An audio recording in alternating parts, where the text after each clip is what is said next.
Hello. So today is extra special for a few reasons. I'm going to try to not be emotional, but I probably will because that's just what I do.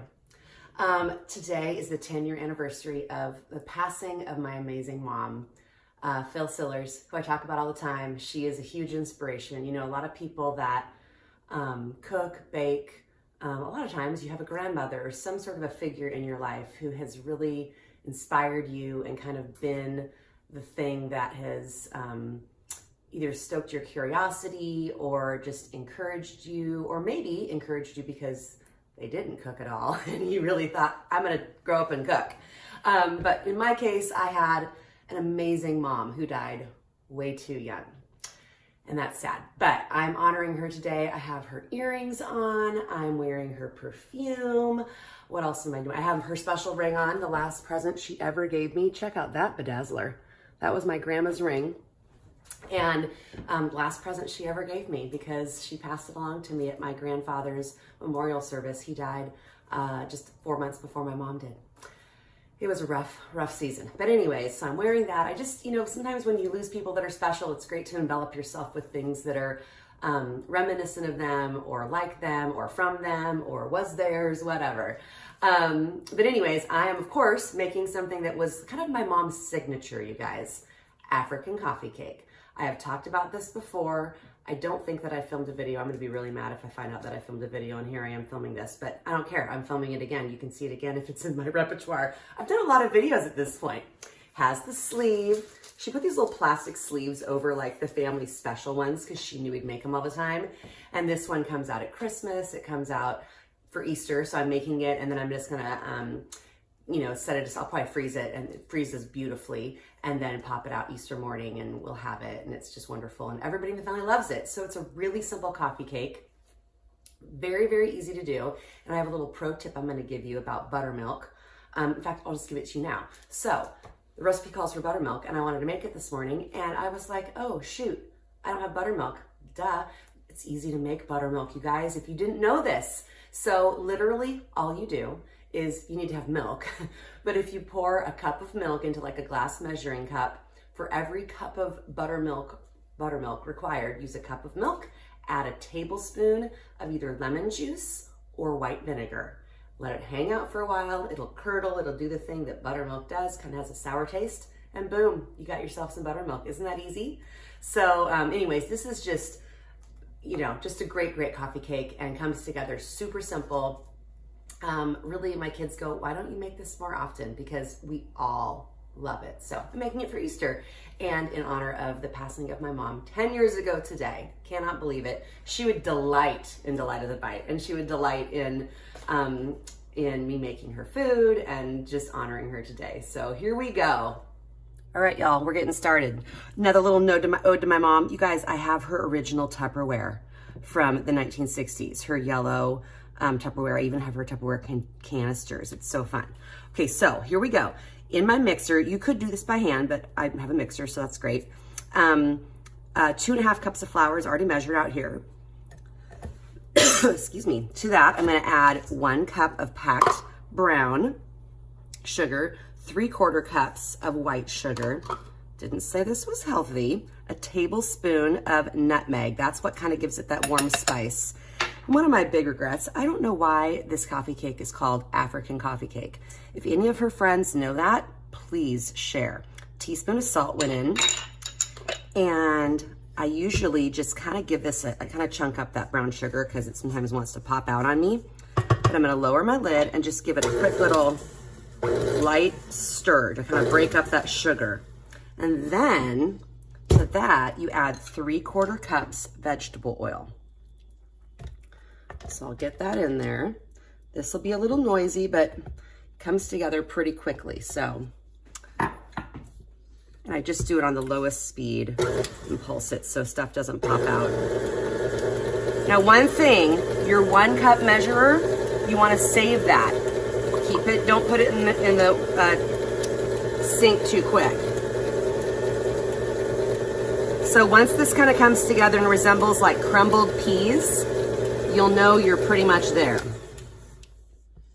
So raise this up Now what you're gonna do, this is what's kind of fun, scrape the sides. I just make sure that I got everything on the bottom all taken care of there.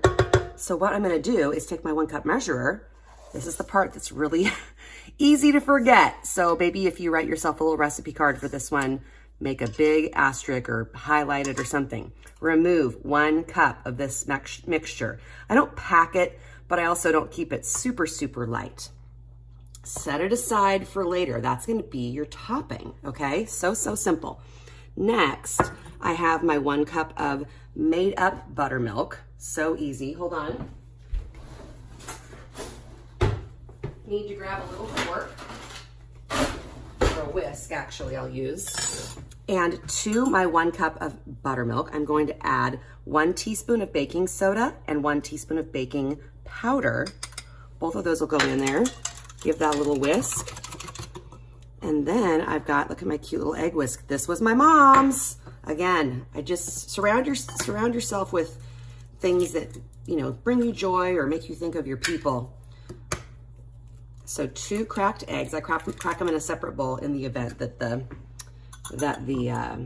shells go in there. Because even those of us with lots of practice, it happens too. So give those eggs a whisk, and then I just pop them actually right here into this and give it a quick little whisk. And this, you guys, just goes right in here. I'm gonna give it a little scrape, make sure I get all the goodness out.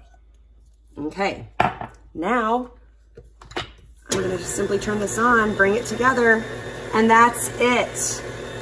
Easiest coffee cake ever. And you don't want to overmix it, just make sure you got it kind of initially come together. I give it a little bit of a hit of a high and then turn it off. That's it. I'm gonna scrape this out into a 9x13 baking dish that I've sprayed, and I'll show you how I finish it off.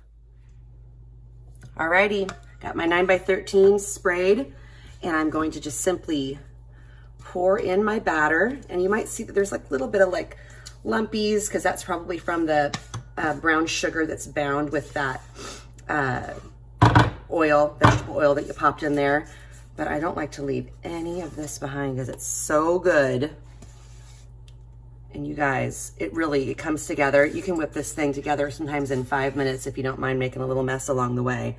It really is so easy. I know on TV, they like leave tons of batter in the bowl and it makes me crazy. I'm not doing that because I love this coffee cake and I want every bit of it baked and in my tummy. Okay. Now, the fun part, you take your little but set aside kind of crumble from when you first made the batter, and then you just kind of sprinkle it, you guys, and it's really kind of fun. Fun if you have little kids in your life, and you can kind of squeeze it because it'll hold, but I kind of squeeze it sometimes to get some of the bigger chunks because those are really good. And I think the original recipe, I remember this sometimes with nuts, sometimes without. Scott is very allergic to nuts, so we don't, of course, top ours with nuts, but you could totally do chopped pecans or maybe some walnuts. Those would be good. I've never done it with almonds, but I've had both pecans and walnuts, chopped walnuts with this, and they're both delicious. And then when I get the rest of this, this is what makes it, you guys, so good, because this kind of like stays crumbly on top. So you get these little pockets of like nutmeggy sugar. It's so good. And then you just take cinnamon and sprinkle some cinnamon right on the top. And then you bake it. That's it. Simplest ever. This is great also to take to somebody if you're taking a meal to somebody or breakfast or something, for somebody who's needing a little perk. It just fits great in a little tin foil throwaway disposal. So this will go into the oven, 325 for about 35 minutes. And what I'll do is I'll kind of shake it. And if in the center I see any jiggle, then I know it needs to go a little longer. Everybody's oven's a little different, so you got to kind of test it. But I will show you the finished product in just a minute. All right, coffee cake is done. It is still warm, which makes me really happy. And darn it, I need to taste it for you guys. So a little close up. How's that? See, it's golden brown. Although this is a corner piece, which sometimes I love. So anyways, I find that the recipe originally calls for 35 minutes at 325, but I find that it always takes about 10 minutes longer. So let's say 40 to 45 minutes on this one. But you guys, the best part about this coffee cake is it has a really distinct smell because of all the nutmeg that's in it. So it's like warm and homey, and it just has this kind of spicy, but not like pepper spicy, just comforting smell. And it always reminds me of Christmas morning or Thanksgiving, family gatherings. In this case, it's going to be Easter, but without a doubt, this is my mom. This coffee cake, of all the things I make, is the most mom thing I make, my mom. And so on the anniversary of her passing, 10-year anniversary, hard to believe, here's to you, Mom.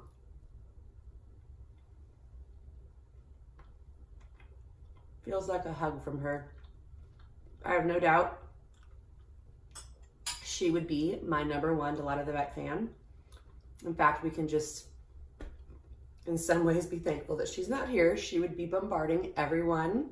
She'd probably be writing to the Food Network or something and trying to get me on TV. She's so enthusiastic. She was just the best cheerleader around.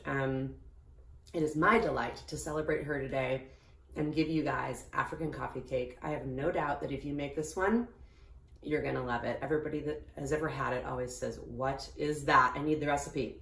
So give it a try. Let me know what you think.